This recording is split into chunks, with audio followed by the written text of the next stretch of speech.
Hello friends, మీకు కనుక video నచ్చితే ప్లీజ్ లైక్ సబ్స్క్రైబ్ చేయండి. సుధాకర్ కౌశికి బయట గార్డెన్లో కూర్చుంటూ ఉంటారు ఆలోచిస్తూ.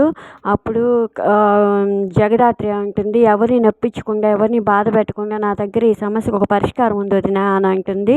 ఏంటి జగదాత్రి అదని కౌశికి అంటే, సుధాకర్ మామయ్య గారు కేదార్ని దత్తత తీసుకుంటే వెంటనే కంపెనీకి సీఈఓగా చేసి కస్టమ్స్ దగ్గర ఉన్న కంటైనర్ని ఎక్స్పోర్ట్స్కి అందించవచ్చు వదినా అని చెప్తుంది. అది వాళ్ళ ఇద్దరికి నచ్చుతుంది. తర్వాత ఇంట్లో హాల్లో అందరినీ పిలిచి సుధాకర్ నేను ఈ సమస్య నుంచి బయటపడడానికి ఒక నిర్ణయం తీసుకున్నాను అంటే, వైజయంతి ఏంటది అని అంటుంది.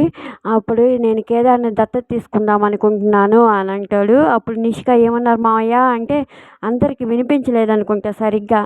నేను కేదార్ని దత్తత తీసుకుందాం అనుకుంటున్నాను, ఇది రేపొద్దున దత్తత కార్యక్రమం ఉంటుంది, ఇందులో ఎటువంటి మార్పు లేదు అని చెప్తాడు. కేదార్ జగదాత్రి ఇద్దరు బాగా సంతోషపడుతుంటే నిషి వైజయంతి మాత్రం టెన్షన్ పడుతూ కోప్పడుతూ ఉంటారు. ఇదంతా జగదాత్రి యువరాజుని బయటికి రప్పించడానికి వేసిన ప్లానో లేదంటే యువరాజు బయటకు వస్తాడో లేదో చూడాలి ఫ్రెండ్స్. మీకు వీడియో నచ్చితే ప్లీజ్ లైక్ చేయండి, సబ్స్క్రైబ్ చేయండి. Thank you for watching.